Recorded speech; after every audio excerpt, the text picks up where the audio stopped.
Ito ang Samal Island. Lugogi. Nanig mo. Gagi, ano yun, pre? Parang lumalakad.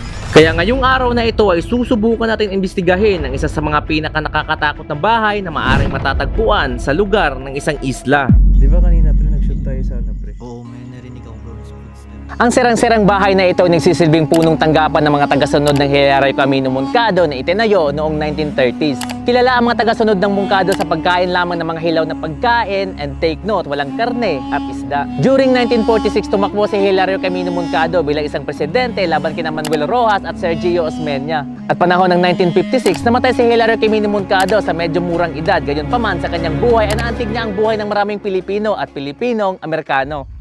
So as of now guys, time check is around 6:34 PM in the evening. Sa unang pagpasok pa lang namin sa bahay, kung titingnan natin dati, halos lahat ng konsepto nito ay gawa talaga sa kahoy. But ngayon, kung napapansin nyo, medyo may mga changes na talaga yung nangyayari dito. So kung nakikita natin to, so I think it's under construction tong bahay na to. Sobrang giba na talaga tong bahay to. And sabi kanina, it's going to renovation tong bahay to kasi I think gagawin ng tourist spot talaga. At dahan-dahan nilang pinapalitan ng mga konkretong bagay at mga bakal kasi sabi ng napag-iwanan dito para mas lalong titibay at tatagal talaga yung bahay. Ito yung magiging parang tourist spot kasi sobrang tagal ng dekada yung nakalipas. I think it's 1990s to 1946.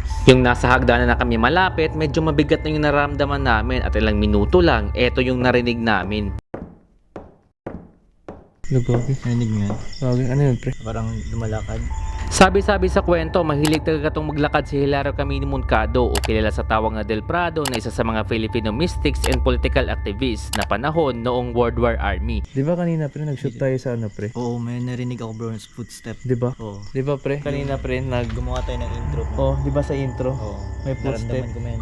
Parang may Tapos nilakad. ngayon meron namang footstep. Kaya siguro eto yung naririnig namin dito ngayon. Aakyat na tayo sa second floor. Kaya hindi na namin pinansin ito at umakyat na kami sa hagdanan, and so far sa pag-akyat namin wala naman talaga kaming masyadong nararamdaman dito. Alis mamayang 12 noon o 3 AM, ewan ko na lang kung ano talaga yung mangyayari mamaya. I think yung panahon talaga ng dekada 1990s is parang wala pa to. Siguro kahoy to. Kadugtong siya dito. Ayan, kadugtong. After naman maikot ang buong labas ng bahay at first floor, wala kaming ibang ginawa kundi tumambay at magantay na mag 12 noon. To be honest, gustuhin man namin pumasok talaga dito sa second floor. But sabi ng mga tao dito, wag na, for the safety purposes lang talaga. Baka hindi natin alam kung ano pang disgrasya ang mangyayari. Kaya nagkwentuhan na lang kami dito sa labas mismo ng bahay na ito na kung saan kami nakatambay ngayon.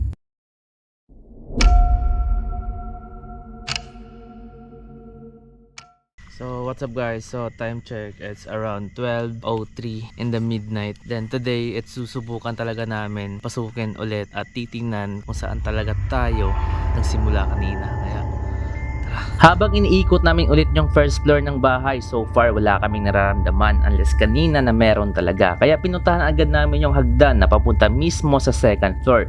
guys, di natin to na-capture kanina around 6. Pero eto, sobrang luma na talaga to, literal. Ayun.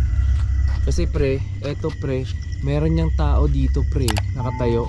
Kasi yung nakita ko talaga sa picture na to, meron talaga siyang tao nakatayo mismo sa semento na to. And we don't know kung ba't nawala siya. At yung pagdating namin dito, may nararamdaman kaming hindi maganda na hindi namin kayang ipaliwanag. So today, it's aakyat na tayo sa second floor kung saan talaga yung malaking impact na nangyari talaga. So far wala kaming nakikita, but literal ramdam namin yung bigat dito, kaya wala kaming ginawa kundi magdasal at kumapit sa taas. Lord, guide sa aming paglalakbay ngayon sa Haunted House. And sana po sa mga nakatira man dito, excuse po dahil dito kami ngayon sa tinitirahan nyo. Salamat po sa pag-welcome at sana po makakalis kaming maayos at walang anomalya. After namin magdasal dito, agad kaming bumaba at bumalik na kung saan kami nakatambay kanina.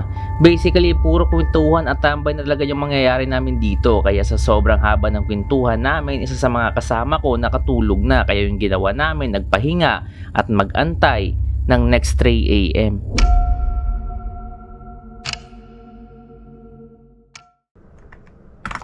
So guys, grabe. So basically, hindi talaga kami nakagising ng 3 AM kasi supposedly that time, umuulan talaga siya. Kaya siguro hindi kami nakagising kasi napasarap yung tulog talaga naming lahat guys. But yeah, sobrang lakas, sobrang ganda talaga yung experience namin doon. At maraming salamat sa nag-welcome namin doon. Hanggang sa muli mga kaibigan. Thank you so much. Sheesh! Hindi man kami nakagising ng 3 AM, at least nasaksihan natin ang buong pangyayari kung ano talaga ang meron sa bahay na ito. All I can say, respect. Hindi man natin sila nakikita, pero ramdam natin andyan sila sa paligid, and I know nakikita talaga nila tayo. Kaya, subscribe for Submarine. And yeah, today, parang dito ko natatapusin itong vlog na to. Sheesh! Maraming salamat sa mga nanonood guys. Thank you so much. And the best haunted place in Samal Island. Grabe guys. Thank you so much. Sheesh! Peace.